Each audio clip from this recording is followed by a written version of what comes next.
Hello everyone, welcome back to my channel. So ఈరోజు అయితే నేను ఈ వీడియోలో ఒక ఇన్ఫర్మేషన్ అయితే ఇద్దాం అనుకుంటున్నానండి. చాలామందికి చాలా డౌట్స్ ఉన్నాయి. లైక్ మనం ఎన్ని యూట్యూబ్ ఛానల్స్ని క్రియేట్ చేసుకోవచ్చు, ఏమైనా ప్రాబ్లం ఉందా లేదా అనేసి చాలామంది క్వశ్చన్స్ అయితే ఉన్నాయి. సో నేను ఇక్కడైతే ఒక ఎగ్జాంపుల్ ఇవ్వాలనుకుంటున్నాను. సో మనం ఒక్క మెయిల్ ఐడితో మనం ఛానల్స్ అయితే క్రియేట్ చేసుకోవచ్చండి. అంటే ఒకటే ఛానల్ కాదు, 2, 3, 4 ఛానల్స్ అయితే మనం క్రియేట్ చేసుకోవచ్చు. అండ్ ఇంకా డౌట్ ఏముందంటే ఒకే మొబైల్లో మనం ఒక 3-4 ఛానల్స్ని యాడ్ చేసుకోవచ్చా అనేసి ఉంది. మనం ఒక్క మొబైల్లో 3-4 ఛానల్స్ని అయితే యాడ్ చేసుకోవచ్చండి. దాంతో ఎలాంటి ప్రాబ్లం అయితే లేదు. కానీ ఒక మెయిల్ ఐడితో మనం కనుక 1 కన్నా ఎక్కువ లైక్ మోర్ దెన్ 1 ఛానల్స్ని మనం క్రియేట్ చేసుకోవడం వల్ల కొన్ని ప్రాబ్లమ్స్ అయితే ఉన్నాయి. అవేంటి అంటే, ఫర్ ఎగ్జాంపుల్ మీరు ఒక కుకింగ్ ఛానల్ ఉందనుకుందాం. ఫర్ ఎగ్జాంపుల్ ఒక ఛానల్ అయితే కుకింగ్ ఛానల్ అండ్ ఇంకో ఛానల్ కూడా సేమ్ మెయిల్ ఐడితో క్రియేట్ చేశారు. ఫర్ ఎగ్జాంపుల్ అదైతే మనం ఏ కామెడీ ఛానల్ అని అనుకుందాం for example.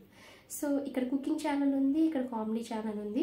So cooking channel అన్నది పర్ఫెక్ట్గా మనకి బాగా రన్ అవుతుంది అనుకుందాం ఫర్ ఎగ్జాంపుల్. సో నెక్స్ట్ వచ్చేసి ఇక్కడ కామెడీకి సంబంధించిన ఛానల్ కూడా రన్ అవుతుంది. కానీ ఇప్పుడు కామెడీకి సంబంధించిన ఛానల్లో ఒక స్ట్రైక్ పడింది అనుకుందాం. సో ఈ స్ట్రైక్ పడితే కనుక మనకి ఓన్లీ ఈ ఛానల్ మీద మాత్రమే ఇంపాక్ట్ పడదండి. దీని యొక్క రిజల్ట్ మన కుకింగ్ ఛానల్ మీద కూడా ఇంపాక్ట్ అయితే పడుతుంది. సో ఎందుకు అంటే కనుక ఫర్ ఎగ్జాంపుల్ మనకి తెలిసిందే 3 కన్నా ఎక్కువ కమ్యూనిటీ స్ట్రైక్స్ కానీ ఇవి పడితే కనుక మన ఛానల్ అనేది సస్పెండ్ అవుతుంది, తర్వాత టెర్మినేట్ అయితే అయిపోతుంది. సో అది జరగకుండా ఉండడం కోసం మనం చాలా జాగ్రత్తగా ఉండాలి.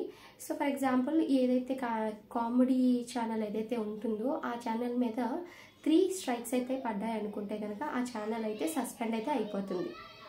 సో ఆ ఛానల్ సస్పెండ్ అయ్యింది అనుకోండి, అప్పుడు దీని యొక్క ఇంపాక్ట్ మన నెక్స్ట్ ఛానల్ మీద పడుతుంది. అంటే కుకింగ్ ఛానల్ ఏదైతే ఉందో దాని మీద కూడా పడుతుందండి. ఎందుకంటే కనుక ఇది సేమ్ మెయిల్ ఐడితో లింకప్ అయ్యింది కాబట్టి మనం ఇందులో స్ట్రైక్ పడినా కూడా దీని యొక్క ఇంపాక్ట్ అన్నది ఆ ఛానల్ మీద కూడా పడుతుంది. సో ఫర్ ఎగ్జాంపుల్ ఈ ఛానల్ అయితే సస్పెండ్ అయిపోయింది అనుకుందాం. ఈ ఛానల్ సస్పెండ్ అయిపోయిందంటే ఆటోమేటిక్గా మనకి ఆ మెయిల్ ఐడితో ఎన్ని ఛానల్స్ అయితే లింకప్ అయి ఉన్నాయో అవన్నీ కూడా సస్పెండ్ అయిపోతాయండి. సో అందుకే మనం యూట్యూబ్ ఛానల్ని క్రియేట్ చేసుకునేటప్పుడు చాలా జాగ్రత్తగా క్రియేట్ చేసుకోవాలి. ఒక మెయిల్ ఐడికి ఒక ఛానల్ని మాత్రమే క్రియేట్ చేసుకోండి. మీరు ఎక్కువ ఛానల్స్ని క్రియేట్ చేసుకోండి, కానీ సేమ్ మెయిల్ ఐడితో మాత్రం క్రియేట్ చేసుకోకండి. డిఫరెంట్ మెయిల్ ఐడీస్తో మీరు క్రియేట్ చేసుకోండి. ఒకే మొబైల్లో మన డిఫరెంట్ మెయిల్ ఐడీస్ మనకి ఉంటాయి, జనరల్గా తెలిసిందే కాబట్టి. సో ఒక ఛానల్తో ఒక మెయిల్ ఐడిని చూస్ చేసుకోండి. మోర్ దెన్ 1 ఛానల్స్ ఉంటాయి కనుక డెఫినెట్లీ అది ఫ్యూచర్లో మనకి ప్రాబ్లం అవుతుంది.